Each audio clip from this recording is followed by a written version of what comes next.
Bismillahirrahmanirrahim. Assalamualaikum warahmatullahi wabarakatuh.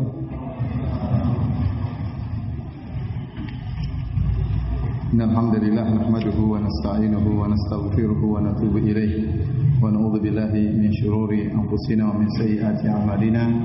May yahdihillahu fala mudilla lahu wa may yudlil fala hadiya lahu. Wa asyhadu an la ilaha illallah wahdahu la syarika lah wa asyhadu anna Muhammadan 'abduhu wa rasuluhu la nabiyya ba'dahu.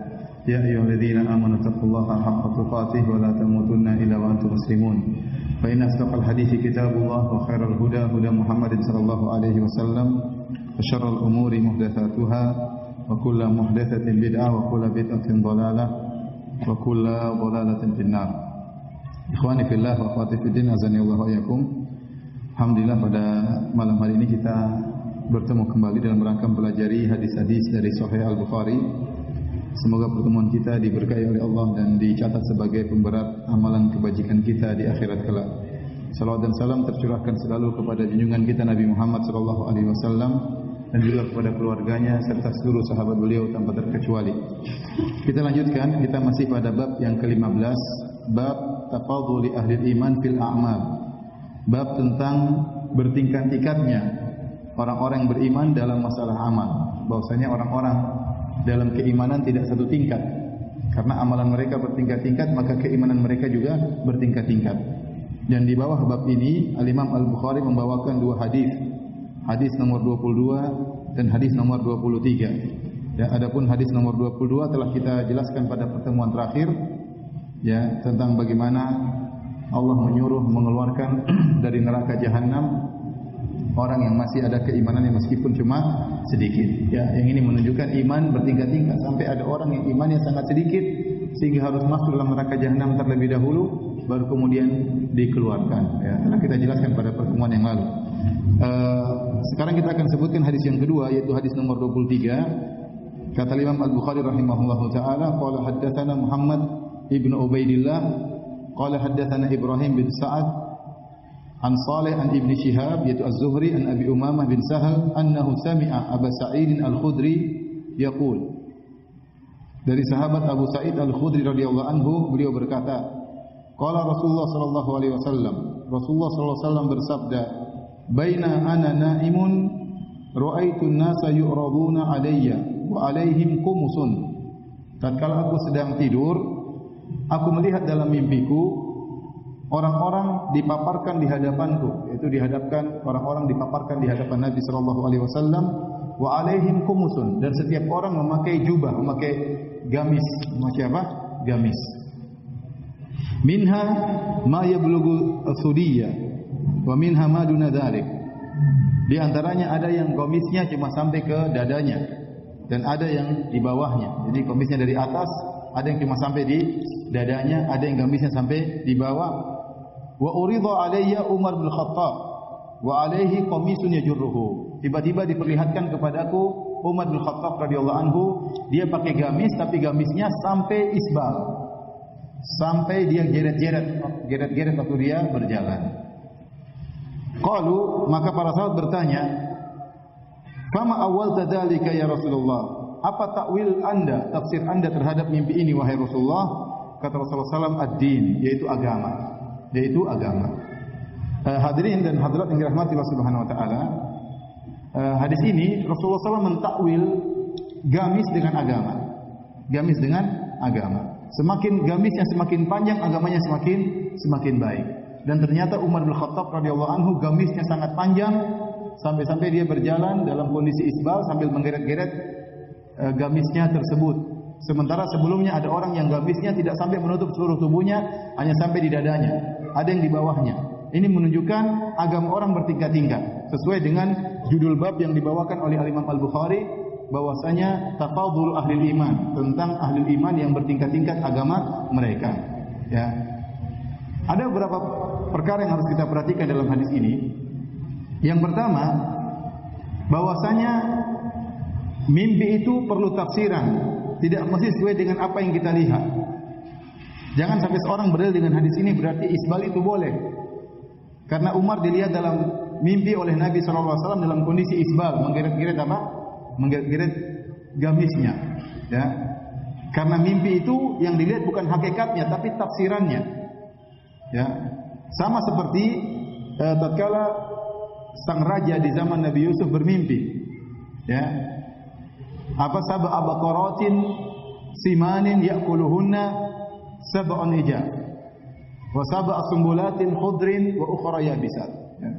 Ya ayyuhal mala aftuni fi ru'yaya in kuntum li ru'ya ta'burun. Kata sang raja, aku melihat dalam mimpiku ada 7 sapi yang gemuk dimakan oleh 7 sapi yang kurus. Bukan berarti kejadian nyatanya berarti ada sapi kurus makan sapi gemuk. Tetapi itu butuh takbir, butuh tafsir. Tafsirnya akan ada sapi gemuk ditafsirkan dengan musim panen yang sangat hebat selama 7 tahun. Kemudian datang musim kemarau, musim kering selama 7 tahun yang merupakan ungkapan dari sapi-sapi yang kurus. Jadi apa yang dilihat butuh tafsiran, bukan itu yang terjadi di alam nyata, bukan. Sama seperti hadis-hadis tentang Nabi melihat Allah dalam mimpinya. Hadis ini ditolak oleh ahlul bidah, padahal hadisnya sahih. Dalam hadis Rasulullah SAW mengatakan, "Ra'aitu Rabbi fi ahsani surah." Aku melihat Rabbku dalam mimpi dalam bentuk yang terindah. Bahkan dalam sebagian riwayat disebutnya dalam bentuk seorang pemuda, pemuda yang tampan. Bukan berarti Allah berbentuk pemuda, tidak. Tetapi itu ibarat tentang keagungan Allah Subhanahu wa taala. Karena yang dilihat itu bukan hakikatnya. Paham atau tidak? Hadis ini hadis yang sahih. Ra'aitu Rabbi fi ahsani surah. Aku melihat Rabbku dalam bentuk yang terindah. Bukan berarti yang dilihat oleh Nabi itu hakikatnya, tidak. Karena Rasulullah SAW telah bersabda, "Ta'allamu annakum lan taraw rabbakum hatta tamutu." Ketahuilah kalian tidak akan bisa melihat Rabb kalian kecuali sampai kalian meninggal dunia. Demikian juga tatkala Nabi melihat Umar bin Khattab kemudian bajunya sampai isbal, bukan berarti isbal boleh. Ini ada takwilannya baju tersebut ditafsirkan oleh Nabi dengan agama. Kata sebagian ulama seperti Al-Qurtubi, beliau berkata, kenapa baju ditafsirkan dengan agama? Berdasarkan firman Allah Subhanahu wa taala, "Wa thiyabaka fatahhir." Wa thiyabaka fatahhir. Maka bajumu bersihkanlah. Sebagian ahli tafsir mengatakan maksudnya adalah amalmu baguskanlah, ikhlaskanlah. Jadi orang-orang Arab dahulu sering mengungkapkan tentang iffah, tentang amal seorang, tentang bersihnya seorang, amal dia bersih diibaratkan dengan baju yang bersih atau sarungnya bersih. Maksudnya orang ini amalannya bersih. Ya. Demikian juga Allah menamakan ketakwaan dengan walibasut taqwa dzalika khair. Pakaian ketakwaan itu lebih baik. Jadi dengan demikian pakaian dalam mimpi ini ditafsirkan dengan agama. Sisi pendalilan dari hadis ini bahwasanya ahlul iman yatafadhalun, bahwasanya orang-orang yang beriman itu bertingkat-tingkat. Karena Nabi melihat orang berbeda panjang bajunya. Ada yang bajunya cuma sampai di dada, ada yang di bawahnya. Bahkan Umar agamanya luar biasa sampai-sampai bajunya melebihi yang dia perlukan, bahkan dia berjalan sambil digeret-geret.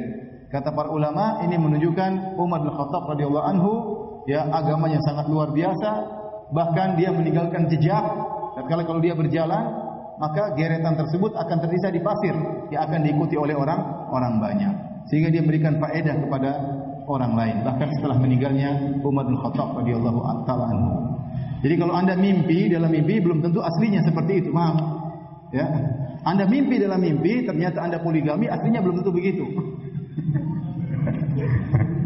Paham? Kenyataannya belum tentu begitu. Jadi terkadang mimpi itu butuh apa? Butuh tafsir. Baik hadirin dan hadirat yang dirahmati oleh Allah Subhanahu wa taala. Kita lanjutkan bab berikutnya, bab yang ke-16. Babun al-haya'u minal iman. Bahwasanya rasa malu itu adalah bagian dari iman. Telah kita sebutkan pada hadis-hadis sebelumnya, tatkala Rasulullah SAW menyebutkan tentang iman itu bid'un wa sab'una syu'bah, al-imanu bid'un wa sab'una syu'bah, a'laha kalimatu la ilaha illallah, adnaha imatatul adha 'anil tariq. Iman itu 70 sekian cabang. Yang paling tinggi la ilaha illallah, yang paling rendah menghilangkan gangguan dari jalan. Kemudian kata Nabi, wal haya'u syu'batun min syu'abil iman, dan rasa malu adalah bagian dari cabang keimanan. Kemudian di bab ini Al-Imam Al-Bukhari mengkhususkan masalah rasa malu. Kata beliau, babun al-haya'u minal iman, bab bahwasanya rasa malu adalah bagian dari keimanan. Kita bacakan hadisnya. Imam Al-Bukhari rahimahullah berkata, qala haddatsana Abdullah bin Yusuf Qala akhbarana Malik ibn Anas. Itu Imam Malik. Qala an Ibn Shihab, qala an Ibn Shihab dari Az-Zuhri an Salim bin Abdullah an abihi. Dari Ibnu Umar, qala anna Rasulullah sallallahu alaihi wasallam marra ala rajulin minal ansar. Bahwasanya Rasulullah sallam melewati seorang lelaki dari kaum Ansar, wa huwa ya'idhu akhahu fil haya. Jadi ada dua orang dilewati oleh Nabi. Orang ini sedang menasihati saudaranya, entah adiknya, entah kakaknya. Kamu kenapa malu? Kenapa kamu malu? Dicela. Jangan malu. Jadi dia menasihati saudaranya, supaya jangan malu. Supaya jangan malu.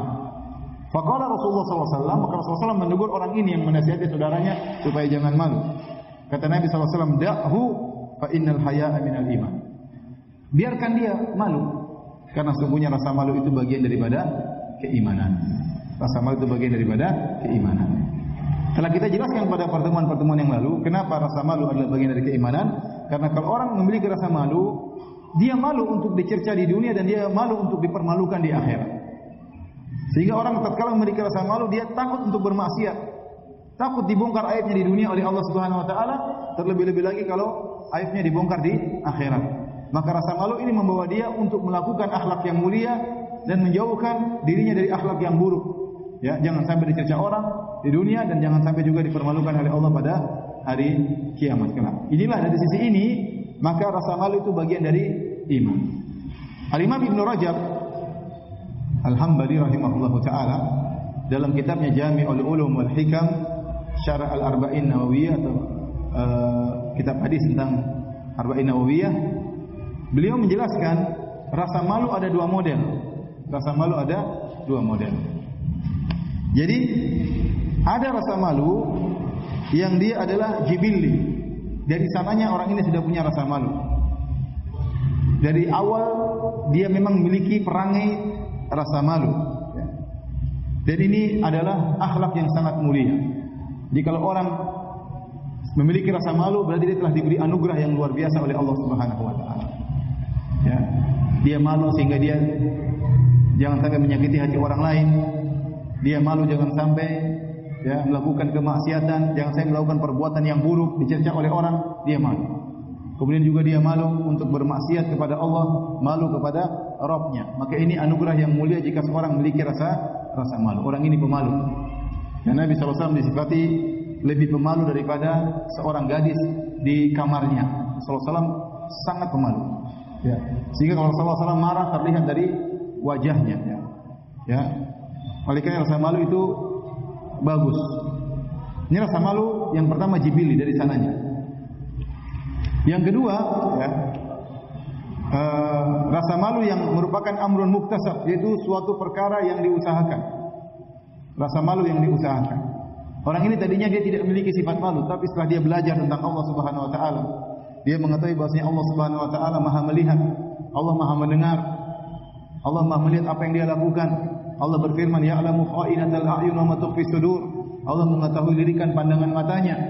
Allah Subhanahu wa taala mengetahui apa yang disembunyikan oleh hatinya. Allah mengetahui gerak-gerik hatinya. Maka dia malu kepada Allah Subhanahu wa taala. Kemudian dia belajar lagi tentang malaikat, bahwasanya malaikat senantiasa bersama dia. Ya. Wa inna 'alaikum lahafizin kiraman katibin ya'lamuna ma taf'alun. Malaikat bersama kita mencatat apa yang kita lakukan. Dia malu kepada malaikat. Dengan dia belajar ilmu agama, mengetahui sifat-sifat Allah dan sifat malaikat, akhirnya timbullah rasa malu. Malu kepada Allah Subhanahu wa taala. Dia bermaksiat, dia malu kepada Allah Subhanahu wa taala. Dan ini juga adalah akhlak yang sangat mulia. Jadi rasa malu bisa kita, kalau kita tidak punya rasa malu, kita bisa tumbuhkan rasa malu tersebut dengan pelajari sifat-sifat Allah Subhanahu wa taala. Oleh karenanya Rasulullah SAW bersabda, al-haya'u la ya'ti illa bi khair. Sungguhnya rasa malu itu tidak mendatangkan kecuali kebaikan. Adapun jika seorang sudah tidak punya rasa malu, maka dia melakukan apa saja. Kata Nabi SAW, idza lam tastahi fasna' ma syi'ta. Kalau kau sudah tidak punya rasa malu, lakukan apa yang kau kehendaki. Tidak punya malu. Ngomong tidak punya malu, berbuat tidak punya malu, ya. Korupsi tidak punya malu, ya. Menuduh tidak punya malu, menyogok tidak punya malu, ya. Tidak punya malu mau diapain? Tapi kalau orang punya malu, dia akan takut melakukan kemaksiatan dan dia akan meninggalkan perbuatan buruk. Dari sisi inilah, maka rasa malu disebut dengan cabang keimanan. Bukan rasa malu yang membuat seorang akhirnya tidak menjalankan perintah Allah. Itu bukan rasa malu yang terpuji. Ya. Salat di masjid, malu lah nanti dibilang orang soleh. Jadi rumah aja. Ini rasa malu yang enggak benar ya. Ini rasa malu yang tidak benar. Ini malu kepada Allah, bukan malu kepada manusia. Ya. Kita mendahulukan rasa malu kepada Allah daripada rasa malu kepada manusia. Ya.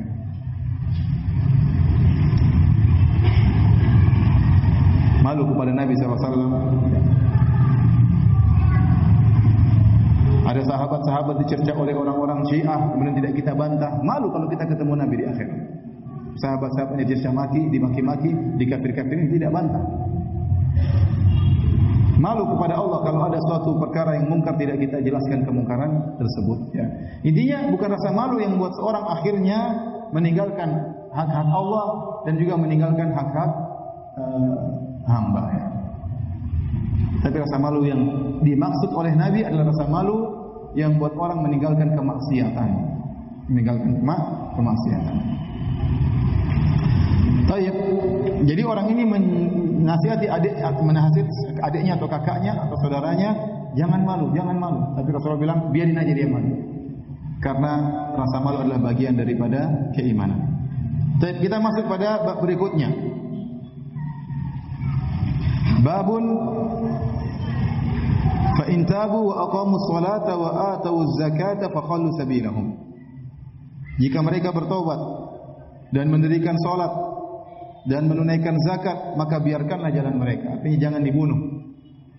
Kalau mereka sudah bertobat dari kekufuran, kemudian mereka mendirikan salat dan mereka membayar zakat, maka jangan dibunuh, tapi dibiarkan saja.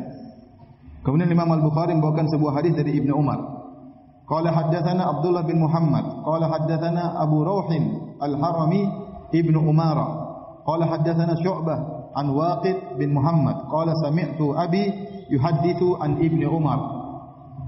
Ibnu Umar menyampaikan, anna Rasulullah sallallahu alaihi wasallam qala, Rasulullah sallallahu bersabda, umirtu an uqatilan nasa hatta yashhadu an la ilaha illallah. Aku diperintahkan untuk memerangi manusia sampai mereka bersaksi bahwasanya tidak ada sembahan yang berhak disembah kecuali Allah. Wa anna Muhammadan Rasulullah, dan bahwasanya Muhammad itu adalah utusan Allah.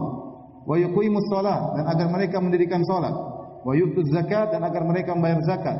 Fa idza fa'alu dzalik, kalau mereka sudah melakukan hal itu seluruhnya, sudah bersaksi syahadatain, sudah menegakkan salat, sudah membayar zakat, asamu minni dima'ahum, maka darah mereka terjaga. Wa amwalahum, harta mereka juga terjaga, tidak boleh ditumpahkan, tidak boleh diambil. Illa bihaqil Islam, kecuali dengan hak Islam. Wa hisabuhum 'ala Allah, adapun hisab mereka diserahkan kepada Allah Subhanahu wa taala. Baik hadirin dan hadirat yang dirahmati oleh Allah Subhanahu wa taala. Al-Imam Al-Bukhari menyebutkan ayat terlebih dahulu dari surat At-Taubah, ya, fa in tabu wa aqamus salata wa atawuz zakata fa khallu sabilahum. Kalau mereka bertobat dari kekufuran mereka, menegakkan salat, membayar zakat, maka biarkanlah mereka, jangan dibunuh. Kemudian ayat ini ditafsirkan dengan hadis Ibnu Umar. Kata Nabi, umirtu an uqatilan nas, aku diperintahkan untuk memerangi manusia. Yang memerintahkan Nabi siapa? Allah Subhanahu wa taala. Jadi kalau Nabi berkata umirtu, aku diperintahkan, berarti yang merintahkan adalah Allah Subhanahu wa taala. Kalau sahabat berkata umirna, kami diperintahkan, umirtu, aku diperintahkan, berarti yang merintah siapa? Nabi Muhammad sallallahu alaihi wasallam. Ya. Kata Nabi, aku diperintahkan untuk memerangi manusia sampai mereka bersaksi la ilaha illallah dan Muhammad Rasul dan seterusnya. Apa keterkaitan ayat dengan hadis? Ibnu Hajar rahimahullah menyebutkan ada 3 keterkaitan. Ya. Yang pertama firman Allah wa in tabu, kalau mereka bertobat, yaitu bertobat dari kekufuran. Sama, aku diperintahkan untuk memerangi manusia sampai mereka bersaksi la ilaha illallah, artinya bertobat dari kekufuran.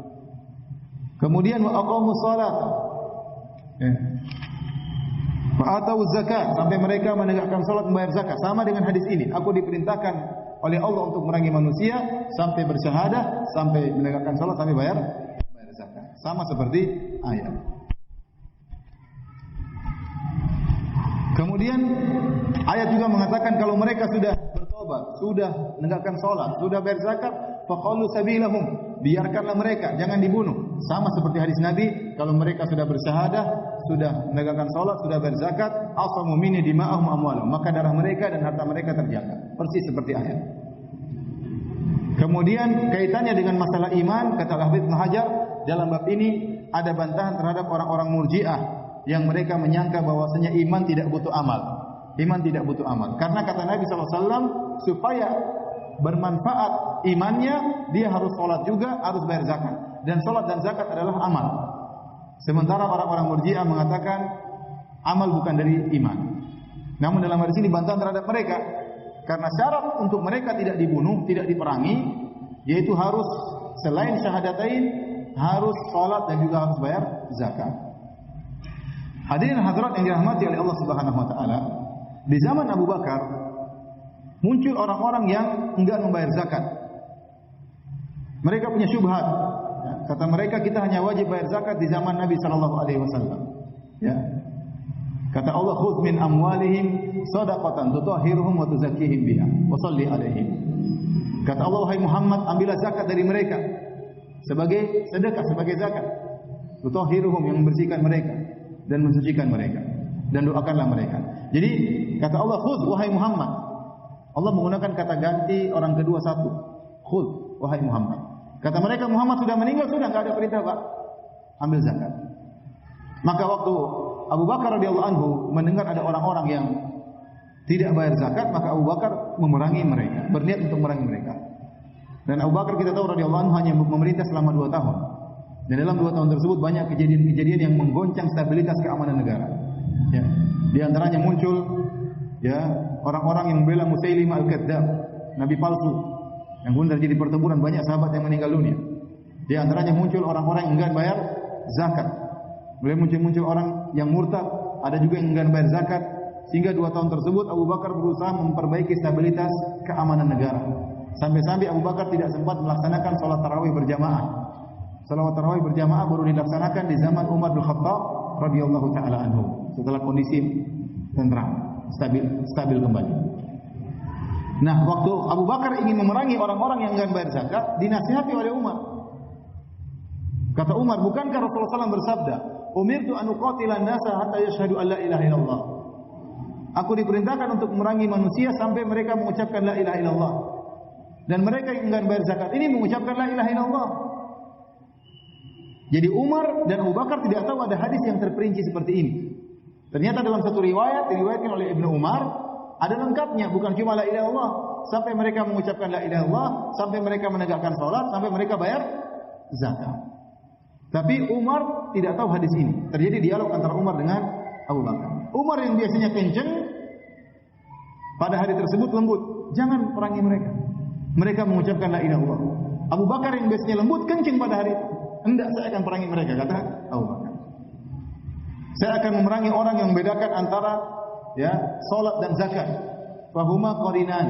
Karena salat dan zakat adalah 2 yang selalu bergandengan. Tidak boleh dibeda-bedakan. Yang meninggalkan zakat sama dengan meninggalkan salat, sama-sama diperangi. Ya, kemudian Abu Bakar berdalil dengan sabda Nabi SAW, illa bihaqqil Islam. Kecuali dengan hak Islam. Di antara hak Islam adalah bayar zakat. Mereka tidak menunaikan hak Islam, maka saya akan perangi. Akhirnya Umar pun setuju dan akhirnya Abu Bakar memerangi mereka. Kata para ulama, ini menunjukkan Abu Bakar dan Umar tidak tahu hadis ini. Padahal hadisnya dalam lafaz Ibnu Umar lengkap. Sampai mereka mengucapkan syahadatain, sampai salat dan sampai bayar zakat. Kalau Abu Bakar tahu hadis ini, dia tidak perlu menggunakan kias, tidak perlu mengkiaskan zakat dengan salat, karena hadisnya jelas, sampai salat dan sampai bayar zakat. Sehingga sebagian ulama berdalil, terkadang orang-orang yang alim seperti kibar sahabat, para sahabat senior, terkadang yakhfa alaihim, samar pada mereka sebagian dalil diketahui oleh sahabat junior.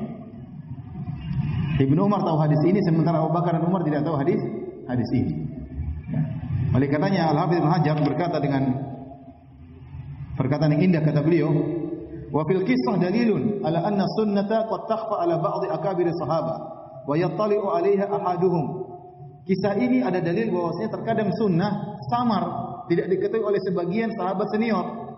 Namun sebagian sahabat yang lain mengetahuinya. Walihada, oleh karenanya, la yultafatu ilal ara'i walau qawiyat ma'a wujudi sunnatin tukhalifuha. Oleh karenanya jangan engkau melirik kepada pendapat-pendapat meskipun kuat kalau ternyata pendapat-pendapat tersebut menyelisih sunnah Nabi sallallahu alaihi wasallam. Dan jangan kau berkata kaifa khafiya ala fulan? Kok bisa ulama besar tidak tahu? Kok bisa si fulan tidak tahu? Jawabannya bisa jadi dia tidak tahu. Sebagaimana perkataan sebagian orang, bisa jadi terdapat di sungai apa yang tidak terdapat di laut. Paham? Banyak perkara yang ada di sungai tidak terdapat di laut. Tentunya laut lebih luas, laut lebih banyak isinya. Tapi ada perkara-perkara yang ada di sungai tidak ada di laut. Di antaranya apa? Ikan gabus. Ya. Paham maksudnya? Paham. Ya? Jadi kalau sudah ada dalilnya pas sesuai sunnah, maka kita harus mendahulukan dalil daripada pendapat. Baik.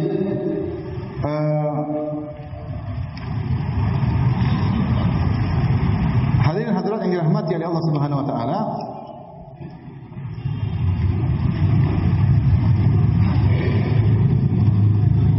para ulama berdalil bahwasanya orang yang meninggalkan salat dibunuh, ya. Kalau orang meninggalkan salat, maka hukumannya apa? Dibunuh.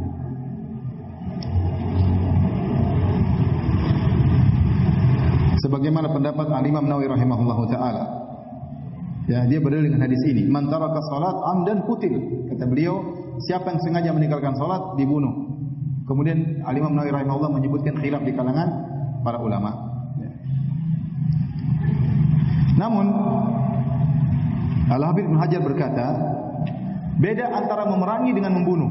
Memerangi dengan membunuh. Ya. Kalau salat iya. Salat orang tidak mau salat diperangi sampai dibunuh. Tetapi kalau tidak bayar zakat diperangi tidak harus dibunuh. Kenapa? Kalau orang salat diperangi dia harus salat. Kalau dia tidak salat dibunuh. Ada suatu kampung tidak mau salat semuanya, diperangi sampai mereka salat.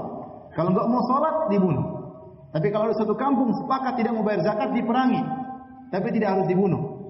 Kenapa? Karena memerangi tidak melazimkan dibunuh. Kenapa? Bisa jadi dirampas harta mereka tanpa harus mereka terbunuh. Paham? Karena zakat berkaitan dengan apa? Harta. Zakat berkaitan dengan apa? Harta. Kemudian hadis ini umum, tapi maksudnya khusus. Kata Nabi sallallahu alaihi wasallam, "Umirtu an uqatilan nas hatta yashhadu an la ilaha illallah." Aku diperintahkan untuk memerangi manusia sampai mereka mengucapkan la ilaha illallah dan seterusnya. Ya, kata para ulama kecuali kalau mereka bayar jizyah. Kecuali kalau mereka bayar jizyah. Karena orang-orang kafir ya, diperangi kalau mereka bayar jizyah maka tidak perlu diperangi.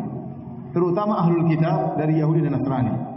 Allah Subhanahu wa taala berfirman dalam surat At-Taubah ayat 29, "Qatilul ladzina la yu'minuna billahi wala bil yaumil akhir." ولا يحرمون ما حرم الله ورسوله ولا يدينون دين الحق من الذين أوتوا الكتاب حتى يؤتوا الجزية عن يد وهم صاغرون. Kata Allah, perangilah orang-orang yang tidak beriman kepada Allah dan tidak beriman kepada hari akhirat dan tidak mengharamkan apa yang diharamkan oleh Allah Subhanahu wa taala dan tidak beragama dengan agama yang benar. Ya, sampai hatta yu'tul jizyah, sampai mereka bayar jizyah dalam kondisi terhina. Para ulama sepakat bahwasanya Yahudi dan Nasrani kalau disuruh milih ya tidak harus diperangi. Kalau mereka membayar jizyah maka tidak diperangi. Mereka berhak menjalankan agama mereka dengan syarat mereka bayar jizyah sebagai bentuk ketundukan kepada umat Islam. Dengan harapan, kata para ulama, tatkala mereka tinggal di negara Islam, kemudian mereka bayar jizyah, mereka akan mengenal syariat Islam. Lama-lama mereka bisa masuk Islam. Dan ingat, upeti yang mereka bayarkan tersebut bukan upeti tanpa timbal balik. Ada timbal baliknya. Timbal baliknya hak mereka dijaga sebagaimana warga negara Islam yang lainnya. Ya, darah mereka dijaga, harta mereka dijaga. Kalau ada yang mendolimi mereka maka akan dijaga. Ya. Ada timbal baliknya dan mereka diperlakukan ya, memiliki hak-hak seperti orang Islam yang lain. Jadi ada timbal balik. Sementara mereka di bawah naungan orang Islam. Dan diharapkan mereka dengan mengenal syariat Islam suatu saat mereka masuk Islam. Para ulama sepakat kalau orang Nasrani dan Yahudi boleh bayar jizyah. Nah, bagaimana dengan selain Yahudi dan Nasrani? Bagaimana dengan orang ateis misalnya, orang kafir ateis? Apakah ada pilihan bayar jizyah atau tetap diperangi? Seorang Majusi. Pendapat yang dipilih oleh sebagian ulama semua jenis kekufuran. Karena Nabi SAW pernah menerima jizyah dari orang Majusi, padahal Majusi bukan ahlul kitab. Maka dikiaskan selain Majusi, orang kafir yang lain pun kalau mereka bayar jizyah maka tidak harus diperangi. Baik. Ini tentunya kita bicara tatkala kaum muslimin dalam kondisi kuat. Telah berdiri negara Islam yang kuat, kemudian ingin memperlebar sayap negeri kaum muslimin. Sekarang hal itu tidak ada. Hal itu tidak ada. Yang ada sekarang kaum muslimin diperangi di mana-mana. Allahul musta'an. Baik, kita lanjutkan. Bab ke-18. Bab man qala innal imana huwal amal. Bab orang yang berkata bahwasanya iman adalah amal. Liqaulillahi ta'ala wa tilkal jannatu allati uristumuha bima kuntum ta'malun. Dan inilah surga yang kalian mewarisi surga tersebut karena amal perbuatan kalian. Karena amal perbuatan kalian. Kata Allah, inilah surga. Kalian mewarisi surga tersebut karena amal perbuatan kalian. Dalam tafsiran sebagian salaf, bima kuntum tu'minun. Karena iman kalian. Sehingga amal sama dengan iman. Kemudian kata Al-Imam Al-Bukhari rahimahullah, wa qala iddatun min ahli ilm. Dan berkata sekelompok orang dari ulama pada tafsiran firman Allah, fa wa rabbika lanas'alannahum ajma'in. Demi Rabbmu, sungguhnya kami akan bertanya kepada mereka seluruhnya, amma kanu ya'malun, atas apa yang mereka kerjakan di dunia. Mereka tafsirkan an qauli la ilaha illallah. Seluruh manusia akan ditanya tentang la ilaha illallah. Wa qala, dan juga firman Allah, limithli hadza falyamalil amilun. Untuk yang seperti ini maka hendaknya orang-orang yang beramal melakukan amalan. Baik hadirin, apa maksud Imam Al-Bukhari dengan bab ini? Imam Al-Bukhari ingin menyampaikan bahwasanya ya, amal termasuk dari iman. Bahkan sebagian salaf menafsirkan amal dengan iman. Seperti firman Allah, wa tilkal jannatu allati uristumuha bima kuntum ta'malun. Inilah surga yang kalian mewarisinya karena amal kalian. Sebagian ahli tafsir mengatakan karena iman kalian. Karena iman kalian, ya. Namun yang benar bahwasanya ayat ini umum, bukan cuma iman, mencakup amal, dan amal tersebutlah bagian daripada iman. Ya. Bukan maksudnya bukan hanya iman yang ada di hati, tetapi iman yang mencakup amal lisan dan juga amal perbuatan anggota tubuh. Dan Allah menggunakan kalimat uristumuha, inilah surga yang kalian wariskan, untuk menjelaskan bahwasanya ini surga kalian berhak untuk masuk di dalamnya. Sampai Allah istilahkan seakan-akan waris. Ya. Seakan-akan Allah mengatakan itu apa? Warisan. Padahal bukan warisan.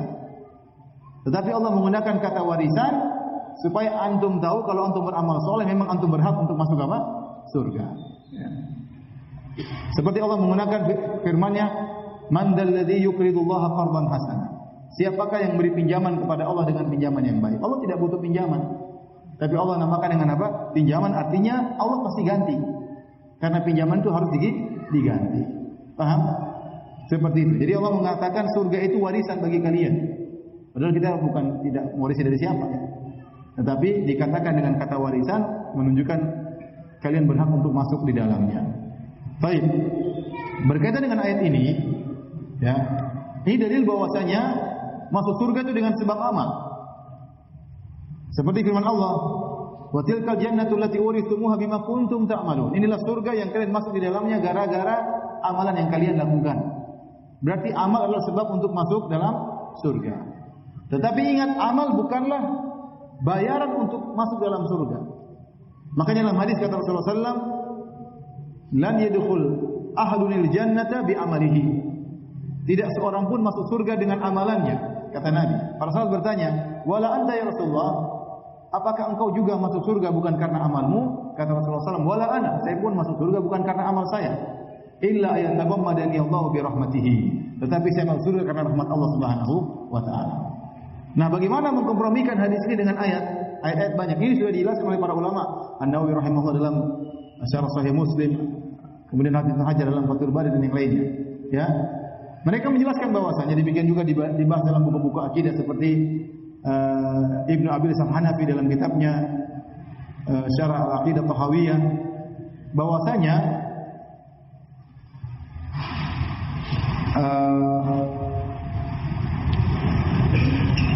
ba dalam ayat dan hadis berbeda maknanya. Banyak ya. Tapi kantong saya besar alhamdulillah.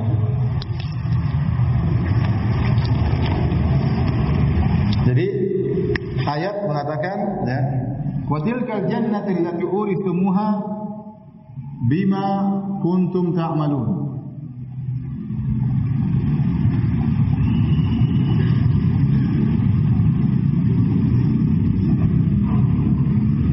Ada ba, huruf ba, al-ba. Ini al-ayat. Kata Allah, surga kalian wariskan bima kuntum ta'malun, dengan amalan yang kalian lakukan. Ba kalau kita artikan dalam bahasa artinya apa? Dengan.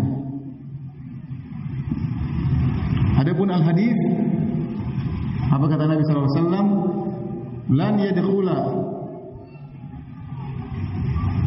Lan yadkhula ahadun bi amalihi. Ini juga ada al-ba, artinya juga dengan. Kata Nabi, kata Allah, kalian masuk surga dengan amal kalian. Paham? Kata Nabi, kalian tidak akan masuk surga dengan amal kalian. Sekarang ada penetapan dan penafian, dan dalam kaidah kalau ada sesuatu yang dinafikan dan sesuatu yang ditetapkan, berarti dua-dua ini berbeda, tidak boleh disamakan. Makanya para ulama mengatakan ba di sini, al-ba di sini adalah ba as-sababiyah. Ba sebab. Kalau kita artikan dengan sebab. Adapun ba di sini namanya atau al-ba atau ini disebut dengan ba'ul iwad. Ba'ul iwad artinya dengan iwad itu bayaran. Apa namanya? Bayaran. Paham? Jadi ba'nya berbeda.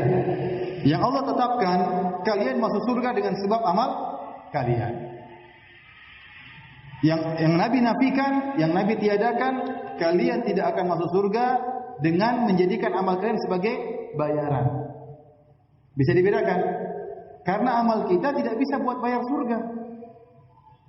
Antum kalau beramal, bayangkan kata Nabi, rakaatul fajri khairun minad dunya wa ma fiha. 2 rakaat sebelum subuh lebih baik daripada dunia dan seisinya. 2 rakaat yang Anda kerjakan mungkin 3 menit, ya. Mau disuruh bayar dengan pahala yang lebih baik daripada dunia dan seisinya, enggak ada bandingannya. Paham maksud saya? Enggak mungkin antum punya uang 100 mau beli rumah harganya 4 miliar, enggak nyambung. Ini duit tidak bisa untuk beli rumah yang begitu mahal. Karena duit ente cuma 100 rupiah, ente ingin beli rumah 4 miliar. Sama, ente sholat 2 rakaat apa? Cuma 2 rakaat cuma berapa menit?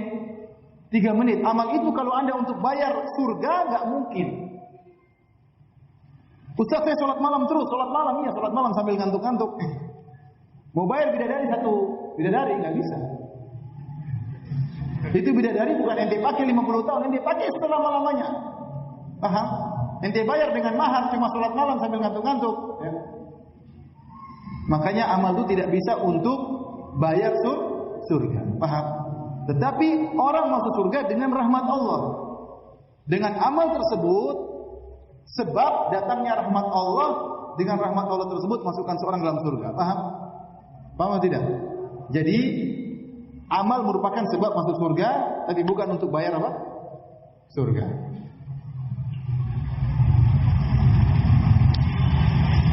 Dilanjutkan.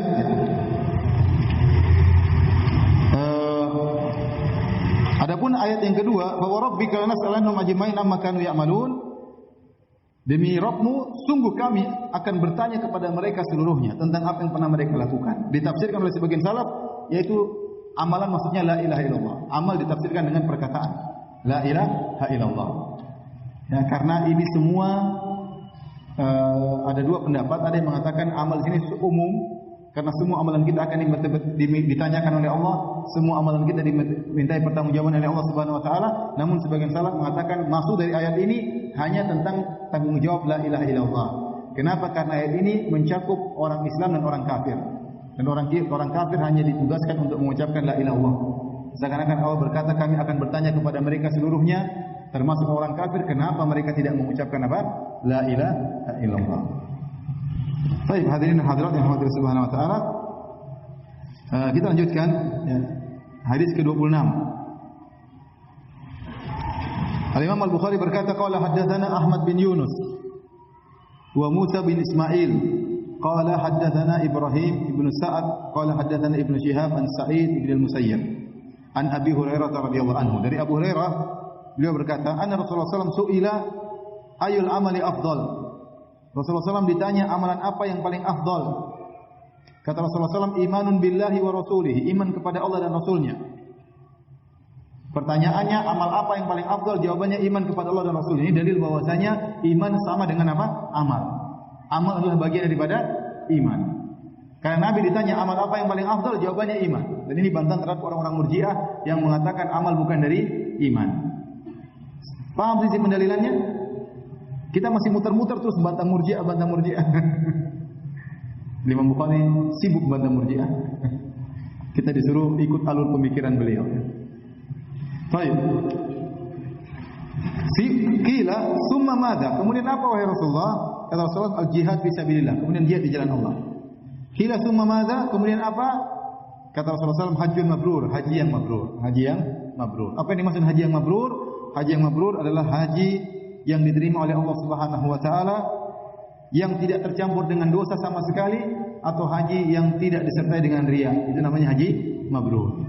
Seorang tatkala berhaji menjaga dirinya tidak berbuat maksiat, ya, sebagaimana dalam hadis kata Nabi sallallahu alaihi wasallam, "Man hajja wa lam yarfus wa lam yafsuq, raja'a min dhunubi ka yaumi waladatu ummuh." Barang siapa yang berhaji tidak melakukan maksiat, tidak berkata-kata kotor, akan bersih dari dosa-dosanya sebagaimana baru dilahirkan dari perut ibunya. Itu haji mabrur, ya. Ternyata amal yang paling afdal iman kepada Allah dan Rasulnya, kemudian jihad, kemudian haji mabrur. Kenapa jihad didahulukan? Kata para ulama, karena kalau haji manfaatnya berkaitan dengan dia sendiri, tapi kalau jihad manfaatnya berkaitan dengan kaum muslimin. Baik.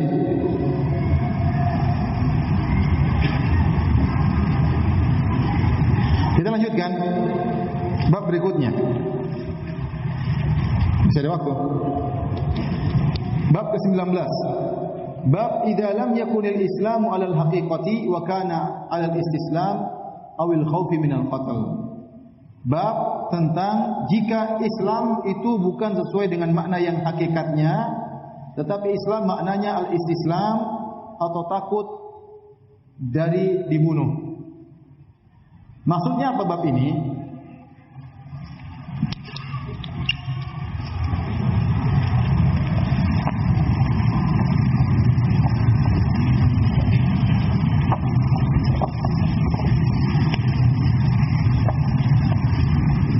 Saya terus terang ya, Masya Allah, antum sabar banget ya. Ini bahasanya susah ya. Sebenarnya buat orang-orang pondok, orang-orang kerja suruh mikir begini agak kasihan juga. Tapi bagaimana lagi? Siapa suruh ngaji Sahih Bukhari? Kalau enggak kita pindah buku yang lain yang gampang-gampang. Masih kuat? Harus kuat. Baik. Ada dua mazhab di kalangan para salaf tentang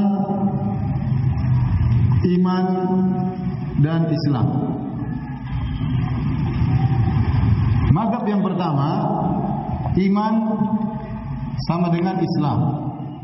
Dan ini adalah mazhabnya Imam Al-Bukhari. Di antaranya para ulama, di antaranya mazhabnya Al-Bukhari.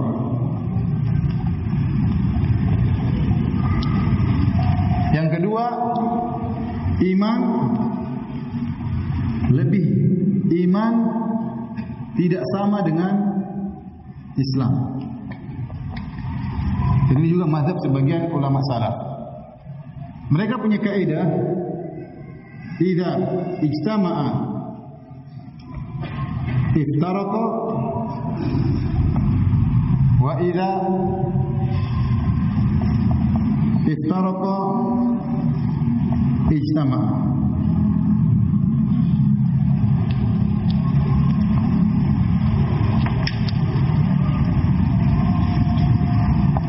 Maksudnya apa? Jika keduanya, yaitu iman dan Islam, disebutkan dalam satu nas itu maksudnya dalil, maka makna keduanya berbeda.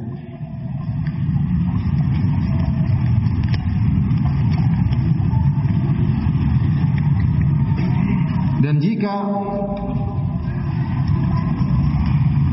disebutkan tersendiri masing-masing dalam kurung terpisah,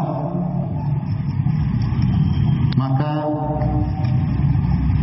Islam sama dengan iman. Apa maksud perkataan ini? Ini kaidah seperti ini banyak. Ya. Kalau bertemu maka maknanya berbeda, kalau berpisah maknanya sama. Contoh misalnya albirru wa taqwa. Contohnya albir wa taqwa. Albir wa taqwa kalau disebutkan sendiri, albir dalam satu ayat cuma albir saja, laisal birra an tuwallu wujuhakum qiblal masyriq wal maghrib. Contoh ayat yang lain, walibasut taqwa, maka albir maknanya takwa, takwa maknanya bir. Tetapi kalau bertemu dalam satu ayat, dalam satu nas, contohnya wa ta'awanu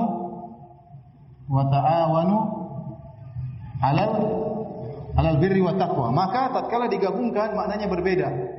Albir maksudnya melakukan kebajikan,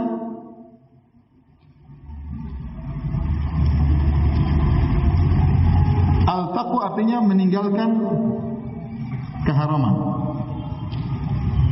haram.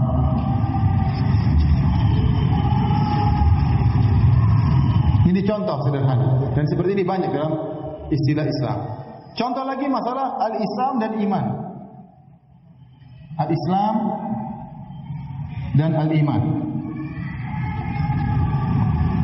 Kalau berpisah, contohnya seperti firman Allah Subhanahu wa taala, "Inna dina indallahil Islam." Sungguhnya agama yang diridhoi oleh Allah hanyalah apa?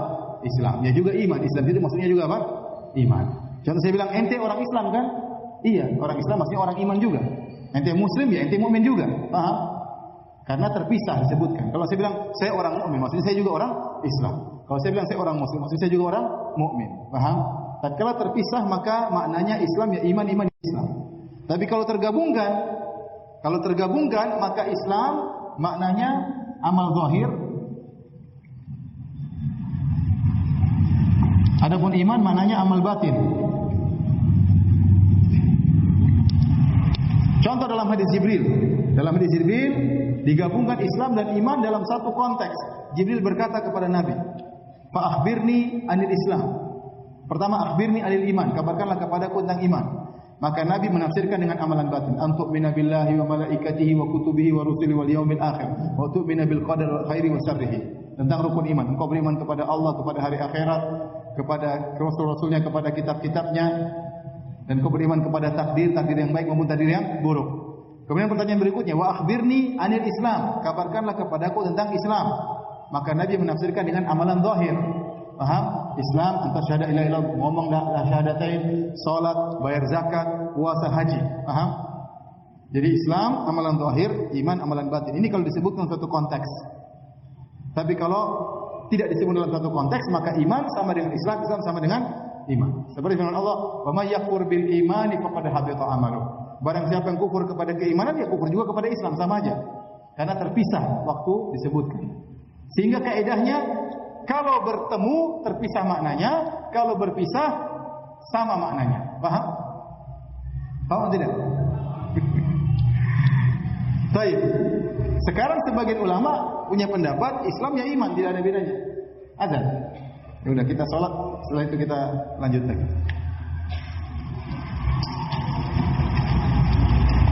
Assalamualaikum warahmatullahi wabarakatuh.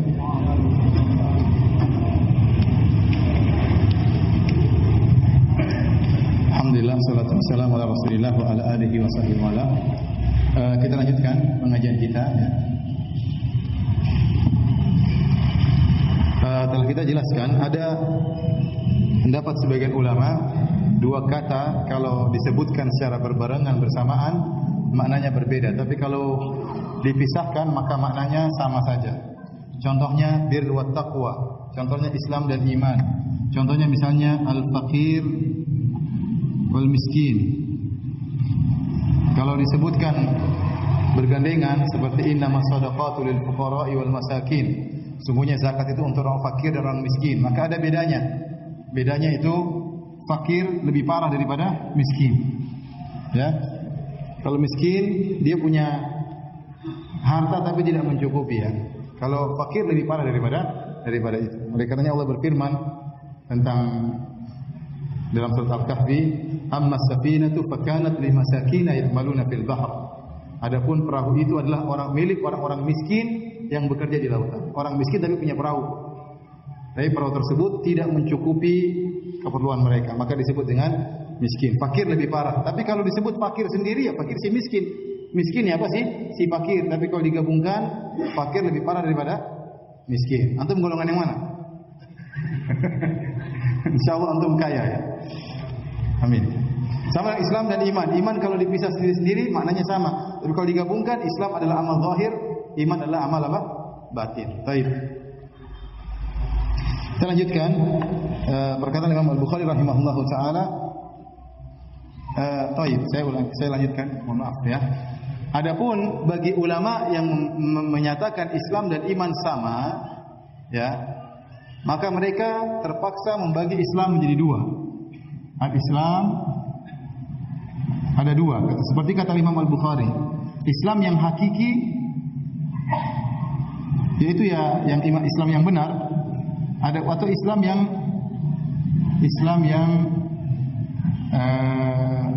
hanya zahirnya saja.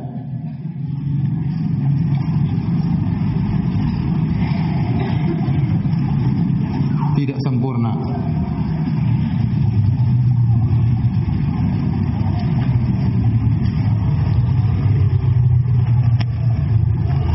Saya tanya sama antum, kalau kita mengikuti madhab yang membedakan antara iman tidak sama dengan Islam, kalau berkumpul, mana yang lebih tinggi, Islam atau iman? Iman lebih tinggi. Karena iman berkaitan dengan amalan apa? Hati, lebih tinggi daripada Islam. Baik. Karena Imam Al-Bukhari berpendapat Islam dan iman sama, Islam dan iman sama, maka dia membagi Islam menjadi dua. Tatkala dia berhadapan dengan ayat-ayat atau hadis-hadis yang membedakan antara Islam dan iman, maka dia menjelaskan Islam ada dua model. Islam sama dengan iman, Islam sama dengan iman, Islam sama dengan iman, dan ada dua model, yaitu yang hakiki dan yang tidak hakiki. Liqaulihi ta'ala, qalatil a'rabu amanna. Berdasarkan firman Allah Subhanahu wa taala, berkata orang-orang Arab Badui. Jadi al-a'rab itu jamak dari a'rabi. A'rabi itu artinya Arab Badui. Jadi kalau saya bilang sama antum seperti orang Arab, enggak apa-apa, antum senang. Tapi kalau saya bilang antum seperti orang Arab, itu berarti antum seperti Arab apa? Badui. Jangan dulu senang. Antum seperti orang Arab apa seperti orang Arab? Qul lam tu'minu walakin qulu aslamna. Katakanlah kalian belum beriman, namun katakanlah kalian baru Islam.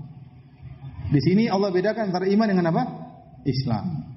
Menunjukkan mereka sudah Islam, mereka sudah mengucapkan syahadatain, tapi Islam mereka belum kuat sehingga belum sampai pada derajat keimanan yang merasuk dalam apa? Hati. Kemudian kata Allah, "Walamma yadkhulul imanu fi qulubikum." Karena iman belum masuk dalam hati-hati kalian. Di sini beda antara Islam dengan iman karena disebutkan dalam satu konteks. Islam berkaitan dengan amalan zahir, adapun iman berkaitan dengan amalan apa? Hati. Paham? Ya. Fa idza kana 'alal haqiqah, jadi Imam Bukhari mengatakan ini bedanya. Ini Islam tidak hakiki. Adapun kalau Islam secara hakikat fa huwa ala qauli jalla dzikruhu, maka seperti firman Allah, inna dina indallahil Islam. Islam sendiri Islam yang sempurna, Islam itu adalah iman. Baik, kita sebutkan hadis yang membedakan antara Islam dengan iman. Imam Bukhari berkata, qala haddatsana Abu Yaman, hadis ke-27. Qala akhbarana Syuaib an Az-Zuhri qala akhbarani Amir bin Sa'd bin Abi Waqqas an Sa'ad bin Abi Waqqas radhiyallahu ta'ala anhu anna Rasulullah sallallahu alaihi wasallam a'ta rahtan. Kata Sa'ad bin Abi Waqqas, Rasulullah sallallahu alaihi wasallam memberikan sekelompok orang. Wa Sa'dun jalis, dan Sa'ad bin Abi Waqqas sedang duduk waktu itu melihat Nabi bagi-bagikan harta. Sekelompok orang diberikan harta oleh Nabi. Fataraka Rasulullah sallallahu alaihi wasallam rajulan huwa a'jabuhum ilayya.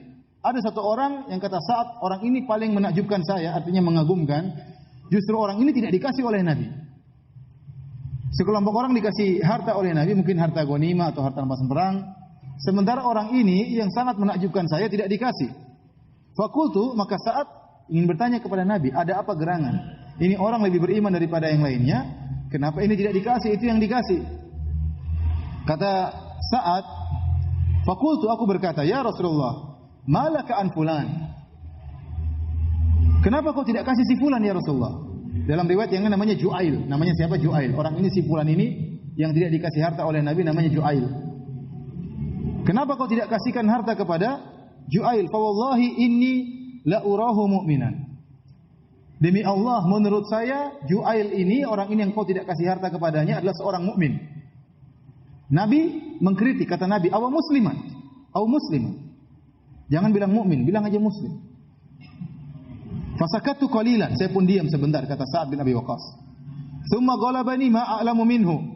Kemudian saya pikir lagi tentang Ju'ail. Ju'ail ini orang beriman, maka saya protes lagi kepada Nabi, atau saya berkata lagi kepada Nabi, fa'utu li maqalati. Maka saya pun balik lagi kepada perkataanku. Faqultu malaka an fulan. Kenapa kau tidak kasih kepada si fulan wahai Rasulullah? Fa wallahi inni la urahu mu'minan. Menurut saya dia seorang mukmin. Nabi menjawab lagi, "Au musliman." Mungkin hanya seorang muslim, bukan orang mukmin.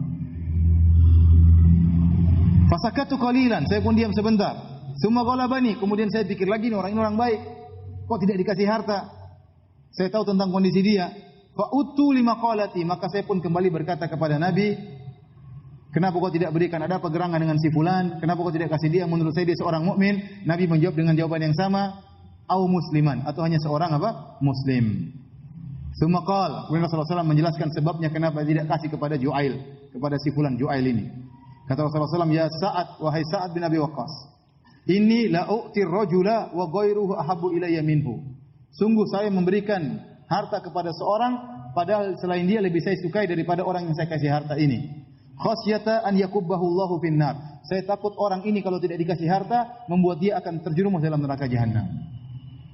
Kata para ulama, Rasulullah SAW takut ini orang-orang baru masuk Islam. Al-mu'allafatu qulubuhum, harus didekati, kasih harta. Kalau tidak dikasih harta, nanti jengkel, murtad. Rasulullah SAW tidak ingin mereka apa? Murtad. Adapun ini imannya sudah kokoh, enggak usah dikasih, enggak apa-apa. Makanya saya ingat, saya pernah jadi dai di kota Madinah. Dai untuk jaliyat. Jaliyat itu adalah para pendatang. Jadi ada dai Filipin untuk mendakwai orang Filipin, ada dai ini untuk dakwai ini. Ya, saya mendakwai orang Indonesia. Jadi sering kita satu markas sama orang Filipin. Orang Indonesia kalau saya dakwahi makanannya sederhana, roti pakai tamis, pakai apa namanya, full ya. Antum nggak tahu ya. Itu makan orang-orang Arab.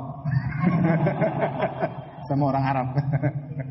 Makanan murah, nggak mahal ya. Sementara samping kita orang Filipin makan kambing, makan kemudian kasih tenis meja, main-main macam-macam. Teman-teman Indonesia protes. Ustaz, gimana tuh ya orang Filipin dikasih? Itu mereka kafir baru masuk Islam. Ente kalau mau seperti itu masuk Islam baru. Ente imannya sudah kokoh, tidak perlu dikasih makanan enak. Insya Allah nggak murtad. Kalau mereka ini yang bahaya, kalau tidak dikasih makanan nanti khawatirnya apa? Murtad. Sebagaimana Nabi SAW. Ya. Jadi demikianlah ya Rasulullah SAW waktu saat mengatakan inilah arahu mu'minan, ya Rasulullah menurut saya dia seorang mukmin, Nabi kritiki, atau musliman, atau mungkin dia seorang muslim, jangan kau katakan dia apa? Mukmin. Kenapa demikian? Karena Nabi SAW ya ingin menjelaskan engkau boleh, jangan engkau mentazkiyah masalah batinnya. Masalah iman, masalah apa? Batin. Karena masalah batin tidak ada yang tahu kecuali Allah Subhanahu wa taala. Maka cukuplah engkau berkata dia seorang muslim. Karena muslim itu berkaitan dengan apa? Zahir yang dilihat. Ini Islam dan iman digabungkan dalam satu konteks maka maknanya berbeda sebagaimana kaidah yang kita sebutkan. Berarti kalau bergabung dalam satu konteks iman berkaitan dengan amalan apa? Hati, Islam berkaitan dengan amalan zahir. Maka Rasulullah SAW membolehkan Sa'ad bin Abi Waqqas untuk memuji keislamannya. Tapi masalah keimanan jangan kau puji wahai Sa'ad karena kau tidak tahu isi hati orang tersebut. Paham? Makanya dalam hadis kata Rasulullah SAW, "In kunta madihan la mahalah." Kalau kau memang harus memuji seorang, tidak bisa tidak kecuali memujinya. Faqul ahsabu fulanan kadza wala uzaki 'ala Allahi ahadan. Maka katakanlah menurut saya fulan begini dan saya tidak mau mendahului Allah Subhanahu wa taala. Kenapa? Karena kau tidak tahu batin seseorang. Ya yang saya lihat zahirnya dia begini. Masalah batinnya saya serahkan kepada Allah Subhanahu wa taala ya. Yang itu orang ini beriman, orang ini maksudnya kita tazkiyah hatinya, kita enggak tahu isi hatinya. Yang tahu hanyalah Allah Subhanahu wa taala. Inni lam umar bitanqibi qulubin nas. Kata Nabi, aku tidak diperintahkan untuk membelah dada manusia ya. Oleh karenanya waktu Usamah bin Zaid berperang melawan seorang kafir, orang ini tadi membunuh banyak kaum muslimin. Akhirnya dikejar oleh Usamah dengan seorang Ansari. Tatkala orang ini sudah terdesak, kemudian ingin dibunuh oleh Usamah, orang ini tiba-tiba mengatakan la ilaha illallah. Maka Ansari temannya Usamah enggak jadi melanjutkan karena orang ini sudah mengucapkan apa? La ilaha illallah. Usamah lanjutkan saja, dibunuh. Akhirnya kabar ini sampai kepada Nabi sallallahu alaihi wasallam. Maka Nabi pun murka, Nabi marah. Ya, kata Nabi, "Aqataltahu ba'da an qala la ilaha illallah?" Apakah kau bunuh dia setelah dia mengucapkan la ilaha illallah? Apa yang kau lakukan dengan la ilaha pada hari kiamat wahai Usamah? Rasulullah ulangi, "Aqataltahu ba'da an qala la ilaha illallah?" Apakah kau bunuh dia setelah dia mengucapkan la ilaha illallah? Kata dia, "Ya Rasulullah," kata Usamah, "orang ini mengucapkan karena untuk menyelamatkan dirinya." Kata Rasulullah SAW, "Hal syaqaqta an qalbih?" Kau sudah buka dadanya, kau lihat isi hatinya karena itu? Ya, Rasulullah SAW marah. Ya. Jadi Rasulullah SAW menegur Sa'ad, kau boleh memujinya tapi puji apa? Zahirnya. Dari sini para hadirin hadirat yang dirahmati Allah Subhanahu wa taala, kita tidak boleh memastikan seorang ini beriman pasti, kita enggak bisa tahu persis karena kita enggak tahu isi hatinya. Jadi dia bilang seorang muslim, insyaallah seorang mukmin. Makanya kalau kita bilang engkau seorang mukmin, kita bilang saya mukmin insyaallah. Saya tidak boleh saya pasti mukmin. Ini agak repot kalau bilang begitu ya. Tapi kita bilang insyaallah saya beriman ya. Karena iman itu derajat yang tinggi, derajat yang tinggi. Ju'ail yang dipuji oleh Sa'ad bin Abi Waqqas adalah seorang yang mulia. Dalam sebagian riwayat dengan sanad yang sahih ya, ila Abi Salim Al-Jaishani an Abi Dzar, disebutkan riwayatnya oleh Ibnu Hajar dalam Fathul Bari. Rasulullah SAW berkata kepada Sa'ad bin Abi Waqqas, atau Rasulullah SAW berkata, "Kaifa tara Ju'ailan?" Kata Rasulullah SAW, bagaimana menurutmu tentang si Ju'ail ini? Ju'ail. Qala qultu, aku berkata, kasyaklihi minan nas. Ju'ail itu dari kaum Muhajirin, seperti yang lainnya kaum Muhajirin. Fa kaifa tara fulanan? Terus bagaimana menurut engkau tentang si fulan, orang yang lain? Qultu sayyidun min sa'adatin nas. Dia adalah pemimpin dari para pemimpin orang-orang. Kata Nabi sallallahu alaihi wasallam, fa Ju'ailun khairun min mil'il ardi min fulan. Ju'ail ini meskipun dia satu lebih baik daripada si fulan yang pemimpin tadi meskipun jumlahnya satu dunia. Paham? Ya. Qultu fa fulanun hakadha wa anta tasna'u bihi ma tasna'u. Kau ya Rasulullah, engkau tahu si Ju'ail ini orang yang hebat. Kau bilang dia satu lebih baik daripada si fulan satu dunia. Miliaran orang masih lebih baik Ju'ail yang satu ini. Lantas kenapa kau tidak kasih harta kepadanya? Kata Rasulullah SAW, dan kau berikan kepada si fulan. Kata Rasulullah SAW, innahu ra'su qaumihi fa ana ata'allafuhum bihi. Saya tidak berikan kepada si Ju'ail, enggak jadi masalah, tapi saya berikan kepada si fulan karena dia adalah pemimpin kaumnya, saya ingin menarik apa? Hatinya. Saya ingin menarik apa? Hatinya. Baik, di antara faedah hadis ini para hadirin dan hadirat yang dirahmati Allah Subhanahu wa taala, ya. Tidak boleh kita memastikan seorang di surga atau tidak. Enggak boleh kita bilang si fulan pasti di surga, enggak boleh. Karena yang tahu hanya hati seseorang hanyalah siapa? Allah Subhanahu wa taala. Kalau kita tidak bisa memastikan imannya, apalagi memastikan apa? Memastikan apa? Dia di surga atau tidak. Ya, kalau kita mengatakan wahai kaum mukminin sekalian, maksudnya iman, maksudnya Islam. Ya, bukan iman dengan makna yang spesial, maksudnya wahai orang yang imannya dalam, enggak, maksudnya demikian. Kita sering mengatakan khatib-khatib, wahai kaum mukminin, wahai kaum mukminat. Maksudnya ini panggilan umum di mana iman sama dengan apa? Islam. Kemudian juga ini dalil bahwasanya seorang tatkala bertindak hendaknya dia melihat kondisi audiens atau kondisi lawan bicaranya. Jangan seorang berkata, saya akan melakukan, terserah dia mau murtad, terserah dia mau kafir, terserah dia. Enggak. Nabi SAW memikirkan orang ini, jangan sampai dia murtad. Makanya Rasulullah SAW kasih apa? Harta sama dia. Kalau tidak dikasih, dia bakalan murtad. Maka seorang tatkala berdakwah jangan juga keras kepala. Saya enggak peduli. Mau dia murtad, mau kafir, mau sesat, biarin aja. Pokoknya saya nyampein. Enggak juga. Ya. Lihat kondisi juga. Ya. Makanya bernahi mungkar harus melihat maslahat dan mudarat. Jangan sampai orang bernahi mungkar ternyata menimbulkan kemungkaran yang lebih besar. Maka seorang harus menjadi seorang yang nasih, yaitu seorang yang berusaha memikirkan kebaikan saudaranya, bagaimana saudaranya bisa menjadi lebih baik. Bukan hanya menyampaikan setelahnya urusan Allah, enggak juga. Tapi memikirkan orang ini.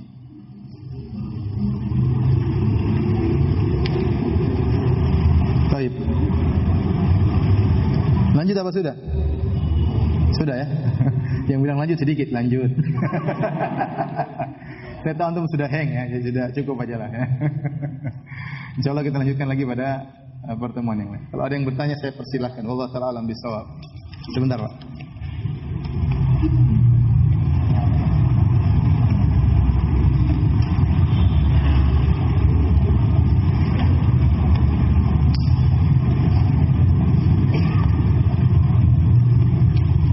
Ustaz, apakah kita bisa ke dalam surga tertinggi jika kita termasuk dalam orang yang diangkat keluarga dari neraka, kita diangkat ke surga dari neraka dengan iman sebesar biji sawi?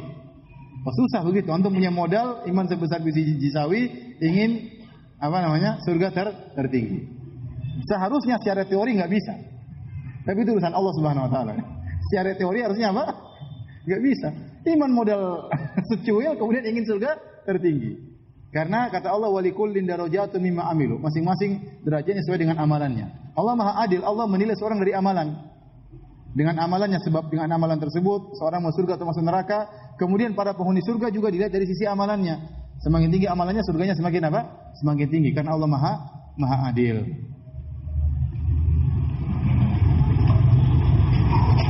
Lalu apa yang membedakan kita masuk ke masing-masing tingkatan surga tadi? Amalan. Amalan berbeda-beda, iman berbeda-beda, bertingkat-tingkat. Semakin tinggi iman seorang, semakin tinggi surganya. Oleh karena itu seorang sahabat berkata, "Ya Rasulullah, as'aluka marafaqataka fil jannah." Ya Rasulullah, aku ingin menemani engkau di surga. Kata Rasulullah SAW, "Awa ghaira dzalik?" Apakah tidak ada permintaan yang lain? Kata dia, "Huwa dzak, saya ingin menemani engkau di surga." Kata Rasulullah SAW, "Fa inni ala nafsika bi kathrati sujud." Kalau begitu tolonglah aku agar membantumu bisa masuk surga, kau sendiri harus banyak salat. Kau sendiri harus banyak apa? Salat. Artinya aku akan berusaha beri syafaat kepadamu, mendoakanmu, tapi kau harus banyak apa? Salat. Maka tidak ada seorang yang bisa menyelamatkan dirinya seperti amalnya sendiri. Tidak ada seorang yang bisa mengangkat derajat seperti amalnya apa? Sendiri. Ya. Jadi kalau Anda ingin menemani Nabi, maka kata Nabi, kalau kau ingin menemaniku di surga, kau harus banyak salat sunnah. Semakin banyak salat sunnah, semakin tinggi derajatmu di sisi Allah Subhanahu wa taala. Allah Maha Adil, tidak sama orang yang tidak salat malam dengan salat malam. Tidak sama orang sedekahnya sedikit dengan orang sedekahnya banyak. Ya, tidak sama dengan orang yang pemaaf dengan orang yang tidak memaaf. Tidak sama orang yang sabar dengan keluarganya dengan orang yang tidak sabar dengan keluarganya. Tidak sama antara orang yang dermawan dengan orang yang pelit. Tidak sama. Silakan, Pak. Waalaikumsalam warahmatullahi wabarakatuh. Satu aja boleh, Pak. Ada ABCD-nya enggak? Enggak ada ya. Silakan. Yang pertama, apa bedanya iman dan tauhid? Yang kedua, sebagian al-Fakir hanya mengetahui bahwa Kristen dari Yahudi itu hanya disebut Yahuda al-Nasara. Kemudian ahli kitab, apakah disebutkan bahwa Kristen dari Yahudi itu sebagai orang Fakir? Oh ya, baik. Ya. Pertanyaan kedua dulu ya. Pertanyaan kedua adalah apakah orang Yahudi dan Nasara dikatakan juga orang kafir? Iya, mereka juga termasuk dari orang kafir. Allah berfirman, "Innal ladzina kafaru min ahlil kitabi wal musyrikin." Sungguhnya orang-orang kafir dari kalangan ahlul kitab, yaitu Yahudi dan Nasrani. Dan musyrikin yaitu para penyembah apa? Berhala. Allah juga berfirman, "Laqad kafara alladzina qalu innallaha thalithu tsalatsa." Sungguh telah kafir orang-orang yang mengatakan Allah satu dari yang tiga. Jadi mereka musyrik sekaligus apa? Kafir. Tapi kekafiran mereka adalah kekafiran ahlul kitab. Ya. Paham? Yang kedua beda antara iman, akidah dan apa? Tauhid. Akidah itu umum. Akidah yaitu berbahasan tentang masalah suatu ikatan yang kuat, maksudnya masalah keimanan. Makanya pembahasan akidah mengenai tauhid, mengenai iman, ukuran iman, itu adalah pembahasan masalah keyakinan. Termasuk dalamnya adalah masalah apa? Keimanan. Akidah lebih umum, kemudian masalah iman, ya, kemudian masalah tauhid. Tauhid lebih khusus lagi. Tauhid berkaitan dengan iman kepada Allah Subhanahu wa taala. Ada iman kepada malaikat, iman kepada hari akhirat, iman kepada, itu hanya istilah. Intinya sama, pembahasan masalah keimanan. Itu Pak ya. Surat apa ya yang dari Lam yakunil ladzina kafaru min ahli kitab wal musyrikin munfakkina. Surat apa itu? Lam yakunil ladzina kafaru.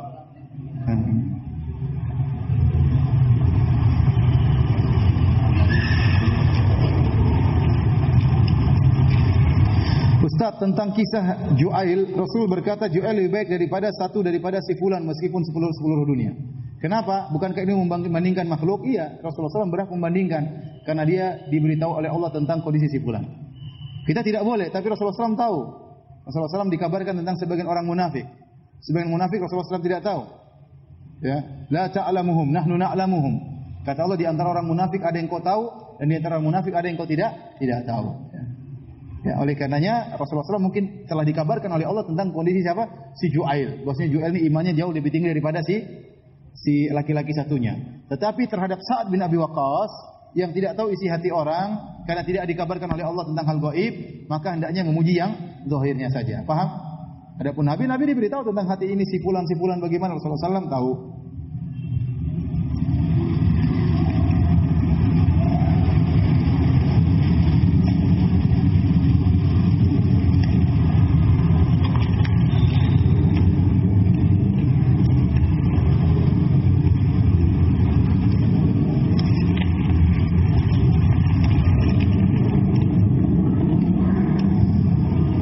Ustaz, apa yang kurang jika sudah sering salat tahajud tapi sering bermaksiat juga?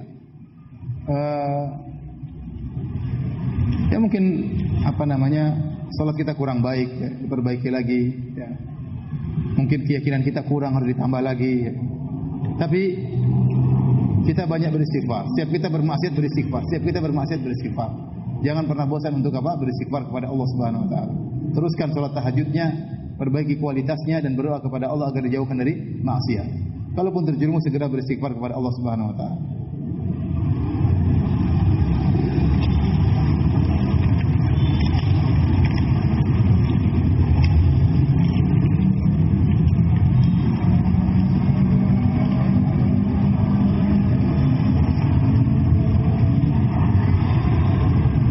Ustaz, hari ini saya bolos kuliah untuk kajian. Gimana tuh Pak Ustaz?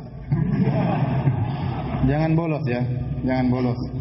Ya, nanti nonton rekamannya aja. Apakah takwil mimpi saat ini masih bisa digunakan sebagai petunjuk? Lalu siapa yang bisa mentakwil mimpi? Jawabannya masih bisa. Sampai terus. Jadi masih bisa seorang mentakwilkan mimpi. Tapi tidak semua orang bisa mentakwil mimpi. Ya. Yang penting jangan pergi ke dukun kalau mimpi. Pasti takwilnya macam-macam. Ya.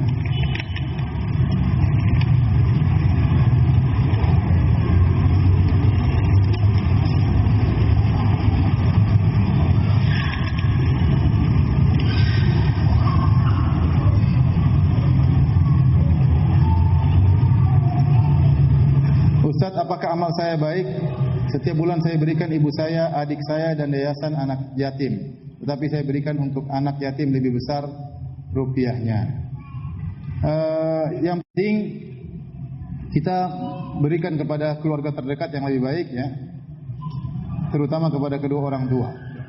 Kalau kedua orang tua sudah berkecukupan, maka tidak mengapa kita meskipun nyumbang kepada anak yatim lebih. Dengan syarat orang tua sudah terpenuhi kebutuhannya. Misalnya saya orang kaya, punya uang penghasilan 1 miliar tiap bulan. Saya kasih ibu saya 100 juta tiap bulan. 900 juta saya kasih anak yatim, enggak jadi masalah. Ibu saya sudah berlebihan dengan 100 juta. Tapi kalau saya kasih ibu saya masih kekurangan, kasih ibu terlebih dahulu. Kasih ibu terlebih dahulu. Maka dilihat kondisinya.